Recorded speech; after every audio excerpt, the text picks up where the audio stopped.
Welcome to Real Estate Coaching Radio, starring award-winning real estate coaches and #1 international best-selling authors, Tim and Julie Harris. This is the #1 daily radio show for realtors looking for a no BS, authentic, real-time coaching experience. What's really working in today's market, how to generate more leads, make more money, and have more time for what you love in your life. And now your hosts, Tim and Julie Harris. To get Zoe up for school. Usually I'm ahead of her making her lunch and she's sleeping in. But I walk down to her room and she's just crying her eyes out, just like passionately upset. This is like the crack of dawn, right? So I go in, Zoe, what's wrong? Oh, I had a bad dream. This happens now and then, right? She's 8, almost. Yeah, and I said, well, tell me about it. And she kind of got her act together, and her first thing was she said that she had a dream that I dropped her off at camp and I forgot to make the extra payment for the purple wristband, which would have allowed her to go to the water park with her friends, and she didn't want to stay back and have to make new friends, even though she really likes doing that. So we talked about that for a little bit, and she got her act together, and then she starts crying again on the couch with her, French Bulldog Max snuggling her and her blanket. And she said, and I remembered another one. Another bad dream. And this was about these kids that she knows, these like YouTubers she kind of looks up to that live here. Let's say who they are. They're called the Ninja Kids. The Ninja Kids, which is a family of kids that like basically play on the beach and have little beach stories and stuff. Well, that's not the whole story, but I won't waste time on it too much. They have a channel on YouTube called the Ninja Kids, where basically every single child on the face of planet Earth watches these videos because they have like 1 billion views. It's insane. Which gives other kids ideas about wacky things that they can do, like climbing on rocks, which is what her bad dream was about. And so this one, I didn't know his name, but this one ninja kid she looks up to, she's like, he didn't want to play with me. He just wanted to play on the rocks. And when he was playing on the rocks, he said, I guess I'm going to die here. And then he died. And she starts crying and bawling and whatever. So I said, well, let's talk about, sometimes you have some dreams that your mind is trying to tell you something. And maybe that was a reminder, not to play on the beach rocks. Trying to make some logic out of this. Yeah, you're trying to help her work through her bad dream. She thinks about it for a while. You're Dr. Phil and your 8-year-old. Right, because, and meanwhile, I'm looking at my watch going, all right, I got like 5 minutes to figure this out because I got to make lunch, get her uniform on her, and get out the door. Not to mention make her hair look like she's not somebody that was raised by iguanas. A total savage, yes. Right. So she thinks about it for a while. And she goes, you know what I think it was? I think the memory box in my head had to open up and let these memories out so I have room for other memories. And I thought, touche, better mindset self-coaching than what I had to offer. That is the definition of an optimist. And that's a definition of how simplistic a little girl makes bad thoughts and bad dreams, compared that to most humans, which are then going to turn on the TV and watch some commercial about some pharmaceutical thing. And the next thing you know, they're telling their doctor they have all these problems that they didn't really have. That's right. And so something that started her day out not great, that's not a great way to wake up to some bad dreams. She was able to noodle out in probably 10 minutes or less and turn her ship around. And I thought, there's a lesson in that for all of us, like you just said, is how many people would just reinforce that negativity and look for, oh, that dream must have meant something awful for me. And, it kind of is what you make of it. But I think that kids are more present in the very moment and, move forward a lot faster. And so by the time we were in the car, she was laughing and we were listening to our Wow in the World podcast and, learning about something but new. The moral of the story, though, is it's interesting to watch Zoe. Oh, by the way, this is Real Estate Coaching Radio, the #1 listen to daily podcast for real estate agents. Julie was saving that story to share with everyone on today's podcast. And we are going to get back to how to make 2022 your best year ever. And the underlying theme of how to do that is make sure you're being an optimist and not allowing the pessimism that prevails pretty much every single facet of society nowadays, it seems, to dominate your thoughts. And Julie thought it would be fun to share that story with you guys, because at some point in your life, most of you would have dealt with pessimistic thoughts the same way Zoe did. Yeah, right? Let's turn that around. Let's go do something fun, right? Versus what adult humans would have done, which is start watching some news channel, reinforcing that the world is trying to basically keep them down and completely filling their minds and their hearts and their souls and then their potentiality with nothing other than lead weights that are going to pull them to the bottom of the ocean emotionally. Yes, and I have a couple of other examples from coaching calls that I've been on today. And contrasting what I have seen on some realtor social media things, sometimes I go there to get ideas and see what's on people's minds, but most of the time I get off very quickly because it's just not good. So on the social end of things, agents are like, we're seeing a bit more inventory. Oh no, the market must be coming to an end. Then I talk with our coaching clients and they're like, you know what? Because I ask them on calls, what's going on with inventory? And the ones that know what to look for, I had 2 calls in a row like this, where there was a bit more inventory, okay, not like doubling or anything like that. And their outlook was, this is fantastic for buyers. This is awesome for my magic number. I'm going to be able to carry more listings and generate more. And my life just got easier because we have, a little bit longer days on the market. And I asked them both because, I would say maybe Ken Moores and Tammy Irby in Virginia. So Lance and Karen, who have been with us for decades, basically, and who are probably one of the top producing agents in the United States, certainly in their state of Washington State. And Tammy, who's in Texas, correct? In Northern Virginia. Oh, Northern Virginia. That's right. Yep. Yeah, and their outlook was, of course, more positive and had studied the actual facts like we always recommend that you do. And in both cases, because my next question is, well, with more inventory, what's happened to your average days on the market? It's basically stayed the same. So what does that tell you? There's still plenty of demand for the supply that's coming out, right? So in both cases, I think Lance's was like right around 30 days and Tammy's is just a little bit longer than that. And I also watched the inventory in Austin where, licensed in Texas. So for example, the average active listings in Austin ranges from about 1,700 to about 2,200. That's kind of a big swing, right? Probably 20% or so. But the average days on the market has never gotten over 33, even at the higher end. So that shows you that it's not even moving the needle. It's called November, guys. And that's in November, to your point. Well, but yeah, it's called November. But November and December is typically slower months because people are obviously gearing down and getting ready for the holidays, and they're going to put off a lot of their buying and selling decisions until next year. Now, I will say, from every perspective you can imagine, not moving now, though I have to say in some cases maybe for the sellers, if they have the flexibility of moving next year, then it makes sense. But a lot of you guys are getting to the point where you're thinking, well, I'm just going to put off signing up for coaching and training, and I'm going to reinforce I'm going to get back to doing the things necessary to build my business next year. If you haven't been hearing us, since really I would say September, hear us now. That is an enormous mistake. Because what you want to be doing is not rebuilding your business or trying to implement systems or figuring things out in the beginning of next year. You want to hit the ground running already with momentum. Rebuilding momentum when everyone else is building momentum. Imagine you're at the start of the New York Marathon, right? And you're somewhere mid-pack and you're surrounded by a whole bunch of other people that are all going to try to run the marathon. And that's what it's like. There's potentially hundreds, if not 1,000 people that are all going to start the race at the same time as you. You're lucky if you how long is it even going to take you to get out of the gates without being trampled by a whole bunch of other people? Whereas right now, you're starting the marathon and it might be you and maybe 3 or 4 other people because the other agents are taking the rest of the year off. What's the chances of you winning that race now that you're competing with only a handful of people versus thousands? Obviously, it goes through the roof. That's the reason you want to be learning how to prospect. That's the reason you want to be learning how to proactively lead generate, learning how to actually be your best version of yourself as a real estate salesperson. Now, not in January. Look, we'll be more than happy to take you guys on as coaching clients in January, but the smart amongst you are getting started now so that when January rolls around, you've already got the momentum. You've already learned how to do the things you needed to do so you can actually start making money. And you've already started the habits too. Exactly. That doesn't mean that you have to be at 110% burn rate for the last 2 months of the year. But what it does mean is that you're not supposed to let off the gas. I was thinking about your analogy there for a second with the race, and that made me think of watching Formula One races with you and how when if you are lined up on the grid and you pull away first, you're like saying, many races that we've seen. Right. Where you're positioned on the track. It matters. It's basically the race. It's everything, yes. right?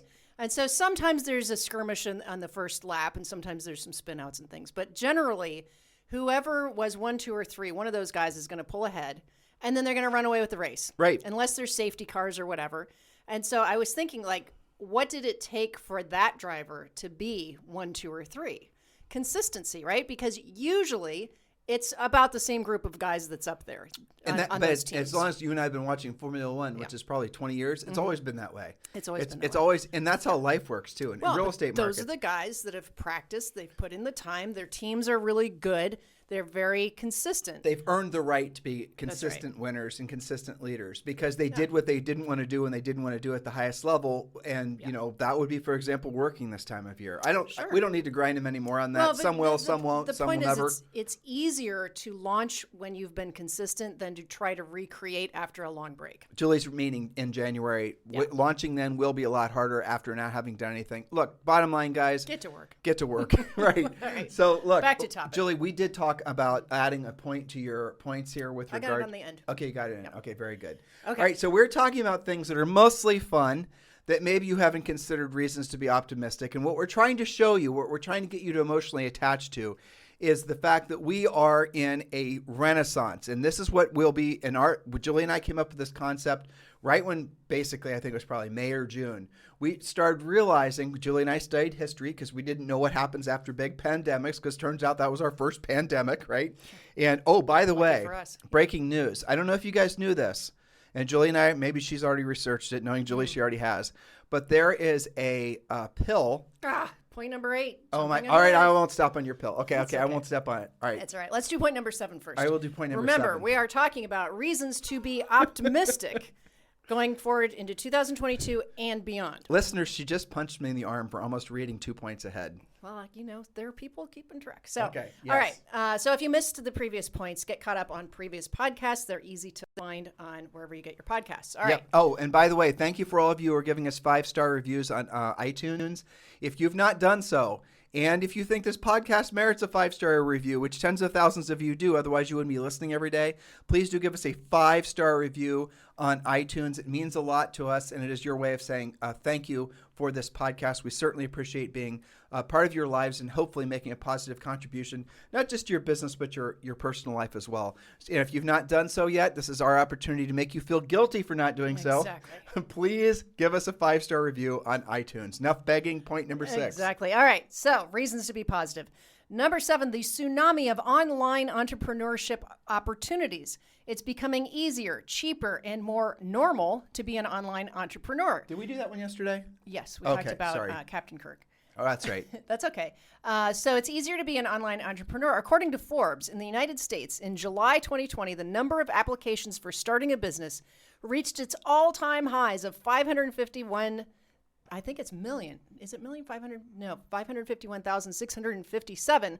But it's an increase of 95% compared to the same period in 2019, according to the Census Bureau. So here's what it means to you guys. It is easier to learn how to be successful, especially online, than it's ever been. This podcast is an example, but I'll tell you what this that point means to me. Mm-hmm. Though there is there are several generations that are going to never.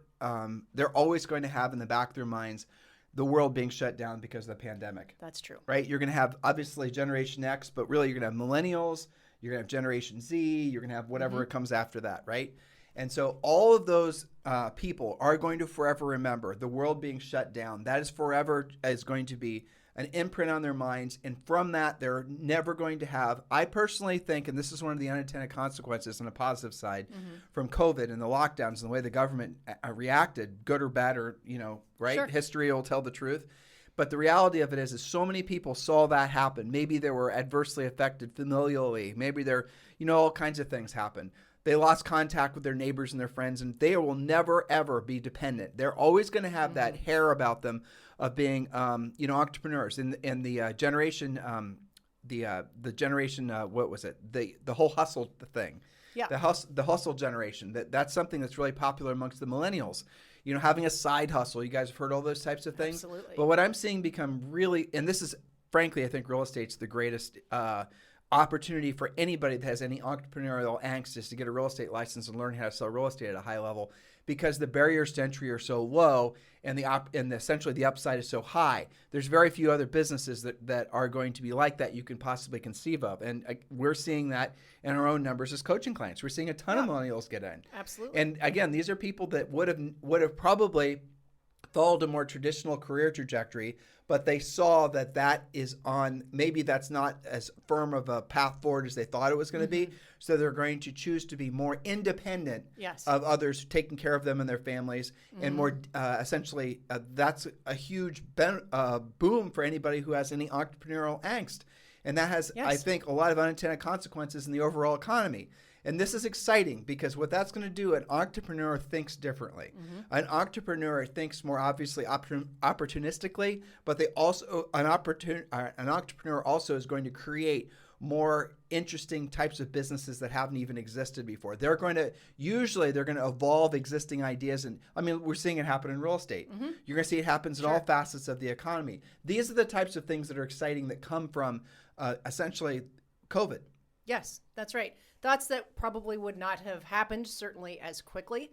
And it's, real estate is awesome because you can, when you study, when you systematize, when you are coachable, you can become good quickly. Absolutely. And you can become competitive quickly, different than other businesses. Here's some basic tenets to follow. Number one, be careful what path you follow. Don't get into the business thinking you have to buy leads. You don't. You can create your own. Learn how, accept the fact that you are a salesperson. There's nothing wrong with that. Now it's your job to become the best version of yourself as a salesperson. And the wealthiest people in the history of humanity have been salespeople. The most successful, most influential people in the history of humanity have become salespeople. You didn't realize there were salespeople. Religious leaders, obviously heads of business, great authors, thought leaders. They're all salespeople because they're convincing other people to share their thinking, their thoughts, their business idea maybe. I mean, these are the types of ways you can expand your thinking. You cannot be successful in life, not at your highest level, unless you learn how to be a fantastic salesperson. Being a fantastic salesperson who then has a real estate license and who knows that the importance of becoming a listing agent, you now have unstoppable potential. Assuming that you're coachable. So. Yes, exactly. Right. Look, guys, don't waste time trying to figure it out on your own.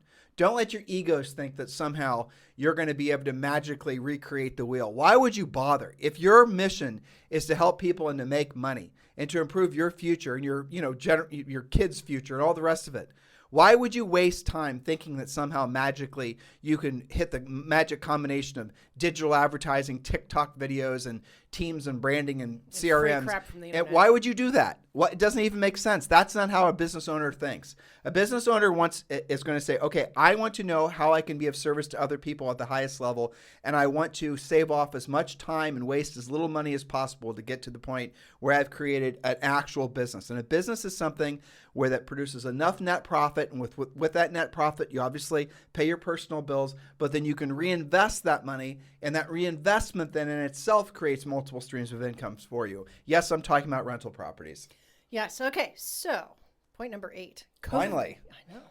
COVID is going away. Finally. You're mumbling again. COVID is going away. Finally, Pfizer's pill, which you take after you get COVID, cuts the risk of hospitalization or death by nearly 90%. I heard a report this morning that they're now saying that it could be as high as 100%. Merck also has a pill under development. Let's see. The trial was stopped due to its high success rate. Pfizer's bill, which is called Paxlovid, could secure U.S. regulatory approval by the end of the year. Pfizer said its plans to submit interim trial results to the Food and Drug Administration, the FDA, before the November 25th Thanksgiving holiday. President Biden said the U.S. government has secured millions of doses of Pfizer's drug. Between vaccines and pills, we should finally get away from COVID. Now, I want you guys to think about what Julie just said. And this is not a political statement. Google this yourself. Yes. And let's forget, I know some of you, right or wrong, are beginning to, have some thoughts about the pharmaceutical companies. And again, we're not going to politicize this. Here's the takeaway. There is a pill, not a shot, that's been essentially proven at this point, research this yourself, to have the same effectiveness as the vaccine at preventing COVID. So I think from what we understand, and Julie probably spent more time researching this than I did, if you show symptoms of COVID, you take this pill and it knocks it out, basically. Yes, that's it. I mean, isn't that what we've all been wanting? Yeah, but your body will still then build natural immunity because you indeed had COVID. You just won't get the symptoms. That's what we understand that this pill actually does. Positive. Now, when we first started hearing, and why is that all over the news, guys?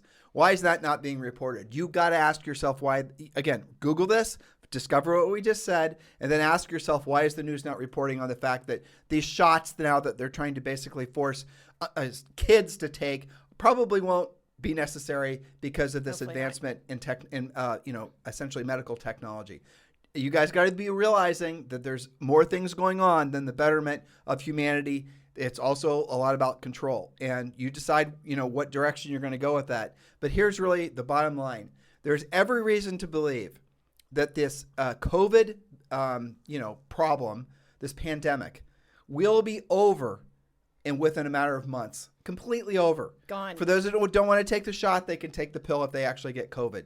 Gone. That's right. And even people that for whatever reason don't, after all of this has been released, there will be enough other people that it should dry up anyway. Don't get mad at us for talking about this. Do your own homework. Some of you get so triggered. Please just do your own homework on this. Don't just immediately fall in alignment with preconditioned thoughts about something like a pandemic. Be objective about it, especially if you have little kids. Exactly. Now, the Dalai Lama said, choose to be optimistic. It feels better. That's a good summary, isn't it? You were tempted to say that with an accent. I know. Okay, so point number 9, COVID-induced innovation, creativity, and reinvention will make the virus-free world more efficient for you. From old malls being reinvented as experience spaces and education becoming more accessible, you'll find life getting easier, not harder. As the weak companies dry up, they'll be replaced by better, more efficient, and more desired iterations. This is like the big traditional malls that basically had their butts kicked because they were turned down, and now they're like a skateboard park. So innovations that people actually desire. Well, I mean, the example I think of truthfully is all the real estate offices across the country, these bricks and mortar locations. Sometimes I think, you and I have been in the industry for so long. We've known so many brokers, and so many people have, these big brokers were saddled with all this overhead during COVID. Yeah. And, the agents, they didn't go to the office, obviously, because they couldn't, especially in places not like New York. And I'm hearing from a lot of these people that run these offices and own these brokerages that the agents aren't coming back because they've conditioned themselves to work out of their houses. They figured it out. Now, so you can look at that as a threat, traditional real estate, or you can look at that as a blessing, because now you can get rid of the most expensive aspect of running your brokerage, which is your physical location, and now you can finally run your profits back up. I mean, that's the premise behind, one of the many premises behind eXp Realty. That's the reason eXp Realty is continuing to grow at the massive expansion rate that it is. It's never happened before in the history of the United States. Well, and I've noticed a lot of the conversations you're having with people who are, noodling that transition has been with brokers who have realized it's not just being saddled with a lease. It's all the other stuff that goes along with bricks and mortar, like your utilities and your front end staff and your liability and all these other things. So if you haven't yet thought about it, now may be the time. Great time of year too. And yes, Julie and I did align with eXp Realty, and if you're interested in joining eXp Realty, we'd love to talk with you. We've made it very simple for you. Just text me directly at 512-758-0206. If you're looking for someone to sponsor you at eXp Realty, Julie and I would love to talk with you about it. You can just text me directly. Don't call, text 512-758-0206, and let's have a conversation about moving your brokerage, your team, or even your individual license over to eXp Realty, 512-758-0206. Now, point number 10 also seems a little political, but actually having driven around the country for the last 60 days, I can tell you, Julie and I, as some of you know, we took a Harris U.S. tour, ended up driving close to 10,000 miles, and visited 22 or 3 different states. 22 states in 60 days. And I don't even know how many of podcast listeners, coaching clients we ran into. But I'll tell you, there were a lot of janky parts of the country. So when, again, this Infrastructure Investment Act that Julie's about to read about, trust me when I tell you, it's going to be, the money is definitely needed in certain parts of the country. Something to be optimistic about. Point number 10. Better roads and infrastructure. If you're one of our listeners with thousands and thousands of miles on your car, I talk to them all the time that, they run it up. Driving around in the real estate wilds will get better. With the Infrastructure Investment and Jobs Act, which just passed, $550 billion over 5 years will modernize the roads and bridges, as well as expand high-speed internet systems. That's part of it. Electric vehicle charging stations will be increased as well.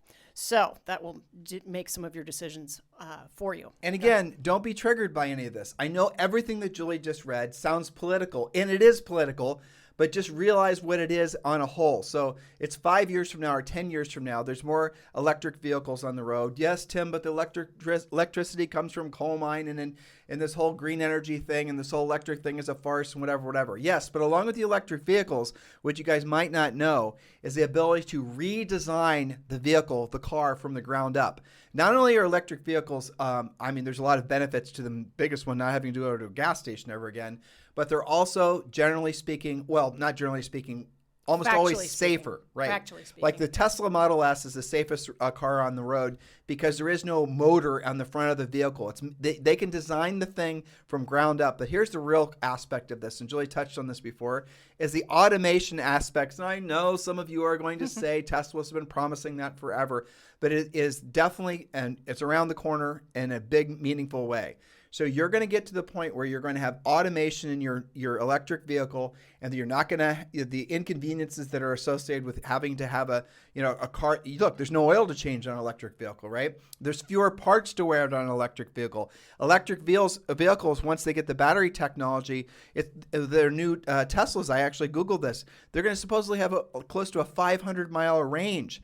I mean, so what does that mean overall? You're looking at a safer vehicle. You're looking at a vehicle that's going to be partial or full autonomous. You're looking at a vehicle that's going to be much safer. You're looking at an evolution, essentially, and how we get from point A to point B. That's going to mean less stress.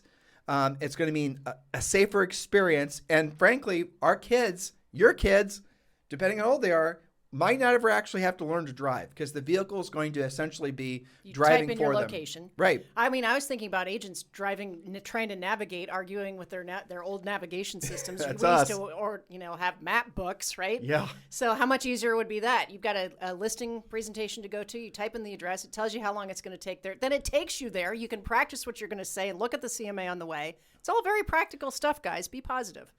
Okay, so the next ones are kind of fun.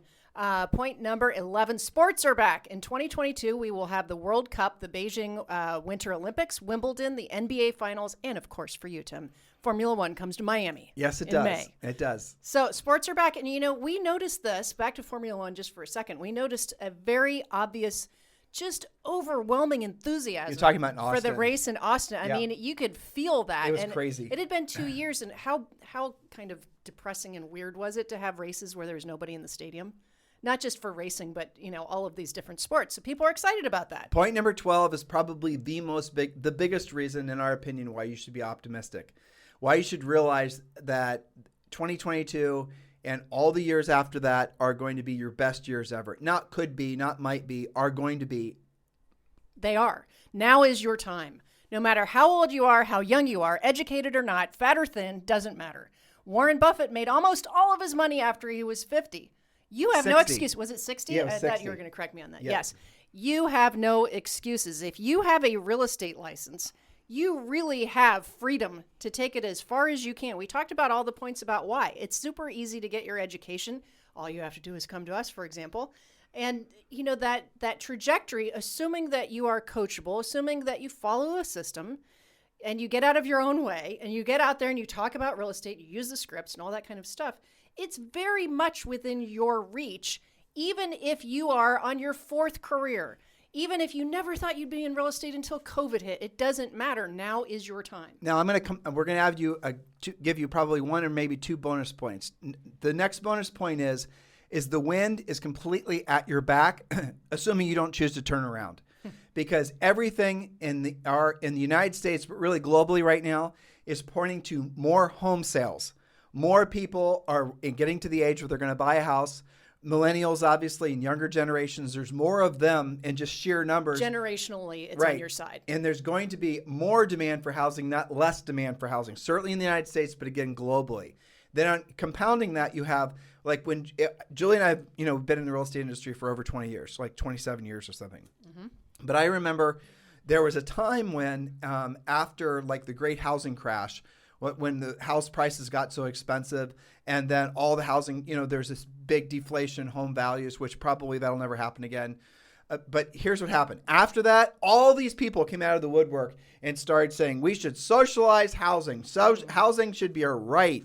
Real estate is no longer the American dream. Owning a home has become a financial burden. It was unbelievable the amount of people that you didn't even knew existed were piling on, saying basically, screw the American dream of owning your own home. You can say the American dream is owning your own home, owning your own business, but really the fundamentals has been always owning your own owning property, because obviously then you can have a place to raise your family. So that's been the founding principle of the American dream. All these people, all these naysayers piled on. Now then what happened? A lot of people believed it, and they said, I'm just going to rent forever. Took themselves out of the housing market. But then it was about 2010, 2011, the housing market made a comeback, and it has not slowed down since. A roaring comeback. Not only then, but you had millennials. You guys had a whole new generation of people that got into real estate, not because they were because they had no other options, which is what it had been up to that point. Real estate never had really attracted a lot of people that were saying, I'm going to go to, when I graduate from college or high school, I'm going to get a real estate license. This is going to be my career path. Real estate attracted a lot of people who fell into it, who basically ran out of options or that type of thing. But now the new generations that are getting in do see it as a career, because they grew up after the housing bust, during the housing, essentially what's been this long-term housing boom. And they have always known real estate as something to be that's prestigious. They watch TV shows and lots of enthusiasm. Right. And how many fix-it shows are on? How many, fix and flip shows? People who are in real estate now are micro celebrities, in some cases real celebrities, not just in real estate, but in real life. That's true. I mean, this is something that's a sea change to the industry. So the industry itself has become a billion X more desirous since 2011. Much more respectable, much more sought after. Like you said, I don't know how many shows there are between HGTV and Bravo and all the rest. People have enthusiasm. People look up to successful real estate professionals. And that's definitely different than pre-housing crash. But here's the real big thing that's changed, and we'll never go back. The desire to own a home now, the desire to see real estate and owning, not just maybe one home, but several homes, and then maybe some apartment buildings, that has become something that's solidified in the cerebral, frontal cortex of every human in America, because we've seen real estate hit its bottoms and then come back. And now you're seeing these prices continuing to inflate, and it's going to continue through the end of at least 2022. Goldman Sachs said expect another 16% increase in home values. So all these folks have grown up, again, younger generations have grown up not really feeling the pains of the housing crash, only seeing the benefits of essentially the reinflation of housing. And they're never going to forget that, just like they're never going to forget the pandemic. Real estate is always going to be something that they want. Being in real estate is something that people are now wanting to do, not just having to do. And so everything's changed about our industry. And we're seeing that happen more and more with, for example, the people that are joining with us at eXp Realty. I'll give you a great example. Yes. I was on the phone yesterday with a young, I was going to say, well, yeah, it was a young gentleman. He was a nice guy. He was 19 years old. Well, I was on the phone with him, and he'd sold, I think this was his first year. I forget how much he'd sold, but it was pretty good. He made over, I think $150,000 or something. Nice first year. And this was in Michigan. Yeah, well, that's some work there. It is. And he did not buy his leads. That's awesome. He was getting, it's what I said. He was getting his business by proactively lead generating. Okay, so he not only that, but I was watching him. It was on a Zoom, and I was watching him. Kevin Yoder introduced me to him, and up on the wall there was all these screens, and I knew what they were. The guy was day trading too. He was either day trading or he was dabbling in crypto. It was one of the two, and he was day trading. And so we started talking about day trading. So I'm looking at this 19-year-old guy. I'm not going to call him a kid. 19-year-old guy who is not only learning to actually do the real work of real estate, not trying to buy his business, but he's also realizing that he needs to create multiple streams of income. He gets it at an early age. That's what I'm saying.